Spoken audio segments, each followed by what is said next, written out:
President Biden, Miss Pelosi, and Chuck Schumer, your base delivered to you the presidency and a majority in the Senate.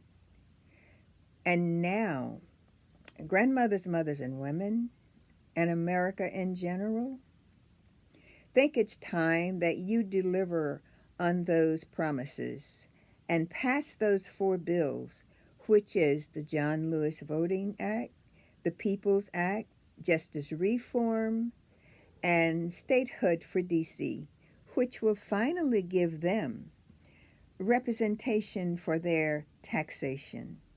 We are also hoping that you would make these four bills your priority because come 2022, if your base can't vote, then our party can't win. And it would be a disaster for the GOP to get a majority back in the House and Senate under Donald Trump's tutelage. So we are hoping that you take care of the horse that won the race for you.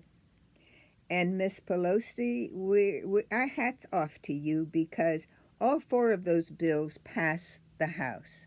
But we would like to hear you be more vociferous against the GOP, along with all Democrats, pushing back against the GOP with those voter suppressive bills they are passing all over the country. It's about over 400 of them. Their agenda is, the euphemism they are using is voter integrity, but what it is voter suppression. We know it, and you know it. So it is really incumbent upon you all to get those bills passed so that those bills or those laws that they're passing will not be an issue ever again. The filibuster needs to be gotten rid of, and Mr.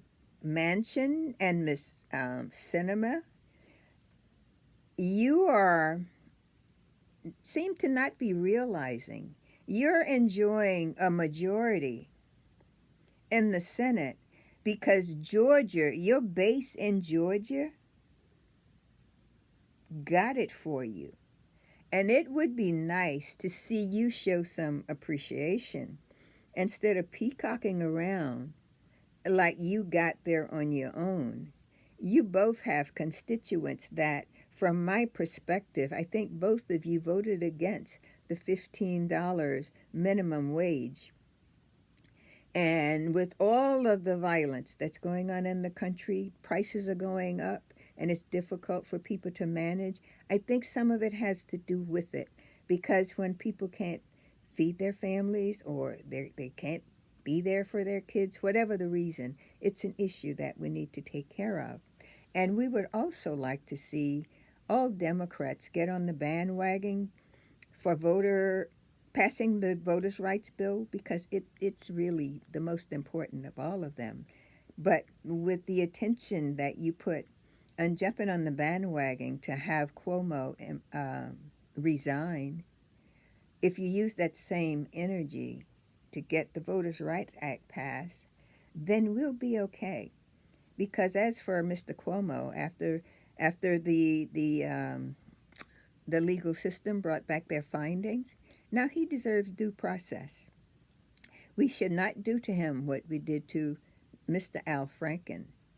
Either impeach him, giving his day in court with a jury of his peers, or let the voters take care of it.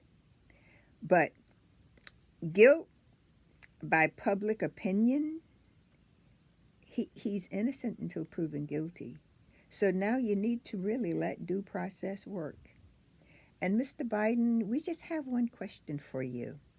The Democrats from Texas went to Washington, leaving their families the comfort of their home, to push back against the GOP and their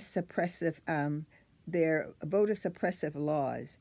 And since they have been in Washington, they went to the leader of our party. And for some reason, you have not met with them, nor have I heard you say anything about them as the leader of our party, about their issues, which is about voters registration, which is one of the most important things that you need to deal with right now in order for us to keep the Democrats in power and going forward. So I don't really know what your agenda is for not talking to them, but we would like to hear from you, your reason for not giving them your attention. So thank you, Mr. President.